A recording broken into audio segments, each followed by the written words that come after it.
안녕하세요. 지난번 영상 올리고 쓴소리 많이 들을 줄 알았는데 정성어리고 따뜻한 말씀 많이 해주셔서 감사했습니다. 주변에서 제가 많이 우울해할까봐 걱정 많이 해주셨는데요. 안고 있는 걱정은 여전하지만 제법 명랑하게 잘 지내고 있습니다.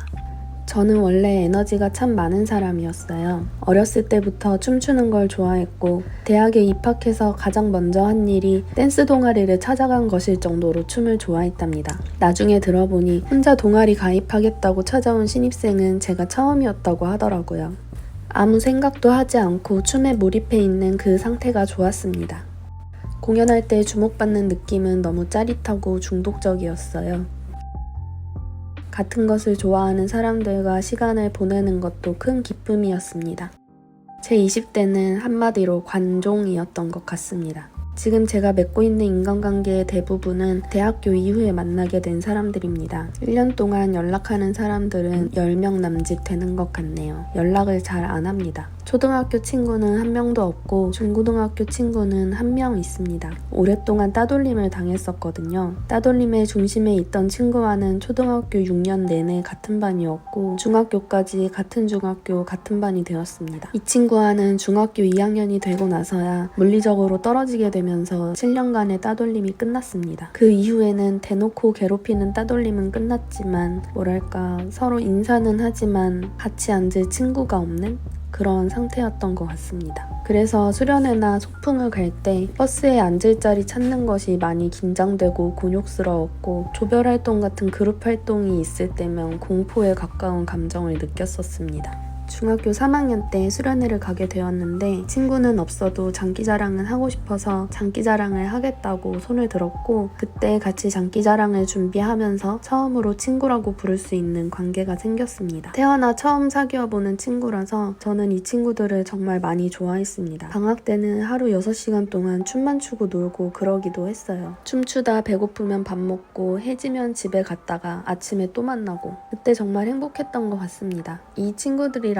1년 뒤에 서로 다른 고등학교에 진학하게 되었고 저는 그 친구들을 그리워하면서 좀 겉도는 고등학교 시절을 보낸 것 같습니다. 자발적 외톨이 같다고나 할까요? 20살이 되면서 이 친구들이랑은 영원히 안 만나게 됩니다. 네, 그래서 여기까지가 아무도 안 궁금해할 제가 초중고등학교 친구가 없는 이유입니다.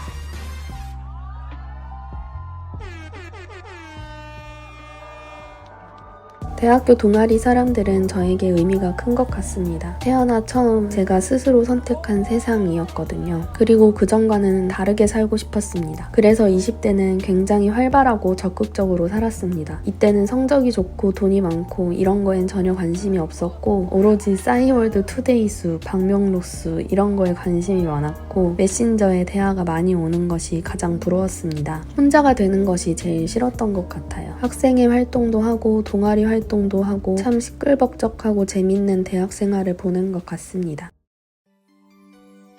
취업을 하고 나서 입사 초중반까지는 동기들하고 가깝게 지내면서 계절마다 놀러 다니기도 하고 자주 만나 술자리도 가졌는데 여러 번 부서 이동을 거치면서 퇴사할 즈음에는 그냥 조용히 일만 했습니다. 밥도 혼자 먹는 게 편했고 팁타임마저도 업무처럼 느껴져서 불편했어요. 그냥 누군가와 함께 있는 게 너무 피로하더라고요.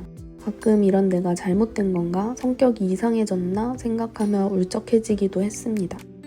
결혼도 그냥 제 인생엔 없는 거라고 생각을 했습니다. 연애도 몇 년 동안이나 못하고 있었고 누구랑 같이 산다는 게 저에겐 힘든 일이라고 생각했었거든요. 다행히 지금은 결혼해서 사이좋게 잘 지내고 있답니다. 제가 인간관계를 정리한 것은 퇴사를 하고 다리를 다쳐 수술하고 입원해 있을 때였어요. 자세한 내용은 이야기하기 어렵지만 가족과의 어떤 이벤트가 생겼었고 제 걱정과 마음 쓰임이 하수구에 처박힌 그런 기분을 느꼈습니다. 그 뒤로 모든 연락과 핸드폰 알람이 버겁게 느껴지기 시작하더라고요. 너무 화가 나고 숨이 잘 쉬어지지 않아서 병원 침대에 누워 1시간이 넘게 정말 숨만 쉬고 있었습니다. 이거는 숨을 마시는 거다. 이거는 숨을 뱉는 거다 하면서 한참을 그렇게 가만히 있다가 이런 생각이 들더라고요. 내 마음을 함부로 대하는 타인들에게 화가 났다고 생각했는데 그게 아닌 것 같다. 나는 내 시간을 값싸게 여기는 사람에게 내 시간을 내어주고 있었구나. 나는 나를 돌봐야 하는 시간까지도 남에게 쓰고 있었구나. 나는 내 마음을, 내 시간을 값싸게 여기도록 허용해준 나한테 그렇게 화가 났던 거였구나. 그 전까지 저는 누구한테 연락이 오면 바로바로 답장을 했어요. 마치 강박에 가까울 정도로 답장을 못하면 초조해지기까지 했습니다. 그냥 나한테 연락해준 것이 고마워서, 나를 찾아준 게 기뻐서, 저 사람을 기다리게 하기 싫어서 제가 운전을 하건 뭘 하건 무리해서라도 답장을 했던 것 같아요. 지금 이 연락을 안 받으면 다시는 연락이 안 올지도 모른다는 그런 불안감이 무의식적으로 깔려 있었던 것 같기도 합니다. 제가 어렸을 때 느꼈던 그런 기분을 상대방이 느끼게 하고 싶지 않아서 제 상황과 마음은 고려하지 않고 항상 예스를 외쳤어요. 거절을 잘 못했습니다. 말 잘 듣고 귀찮게 하지 않아야 사랑받는다는 믿음이 마음속에 자리 잡고 있었고, 혼자가 되기 싫다는 뿌리 깊은 결핍 때문에 나는 내 시간과 마음을 남에게 위탁하며 살았었구나, 그런 생각이 들었습니다. 아무튼 그날 이후 저는 핸드폰 번호를 바꾸고 카톡을 탈퇴하고 모든 알람을 껐습니다. 그리고 집으로 돌아와서 짐 정리를 하려고 옷장을 열어봤습니다.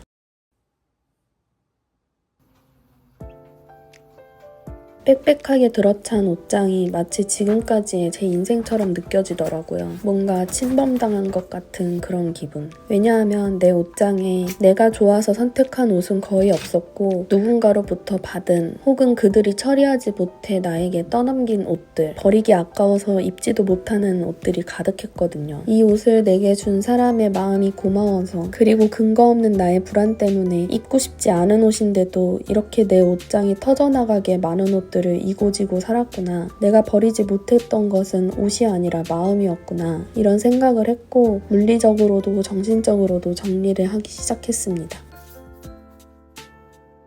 많은 옷들을 버리면서 쓸데없는 불안감까지 같이 버렸고, 저는 오랫동안 발목 잡혀있던 무언가로부터 해방되는 것을 느꼈습니다. 이건 그날 제가 정리를 하면서 쓴 일기 중 일부입니다. 책임감으로부터 벗어나 개운하고 후련한 기분이다. 내가 원하지 않는 것들이 나의 시간, 공간, 마음을 침범하는 것을 허락하지 않겠다. 타인이 나에게 쥐어준 것이 아닌 오롯이 나의 선택으로만 내 삶을 채우고 싶다. 내가 내 시간을 값싸게 여기지 않음으로써 타인이 내 시간을 값싸게 여기지 않게 하겠다. 수많은 알람이 거친 뒤에야 내게 진정으로 필요한 것들, 내가 정말로 좋아하고 아끼는 것들이 보이기 시작했습니다. 지금은 가능한 오후 1시 정도까지는 핸드폰을 방해금지 모드로 해놓고 있습니다. 카톡에 저장된 친구도 50명 남짓이고, 연락은 제가 원하는 시간에 선택해서 확인합니다. 이렇게 아낀 에너지는 제가 정말 좋아하는 것, 좋아하는 사람에게 쓰고 있습니다.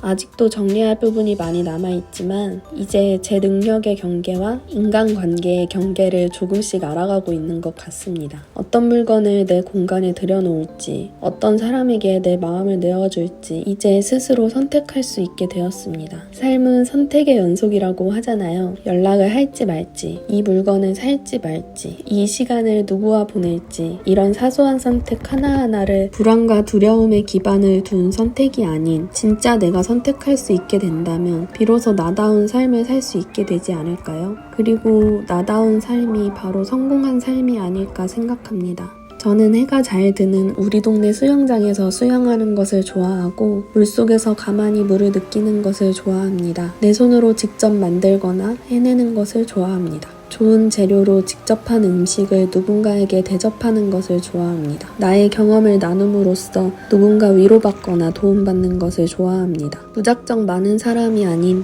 내 시간과 마음을 아껴주는 관계를 소중히 대합니다. 만나면 편하고 기분 좋고, 잠들기 전에 이 사람과의 인연이 참 감사하다, 이런 마음이 드는 그런 사람들과 시간을 보내고 있습니다.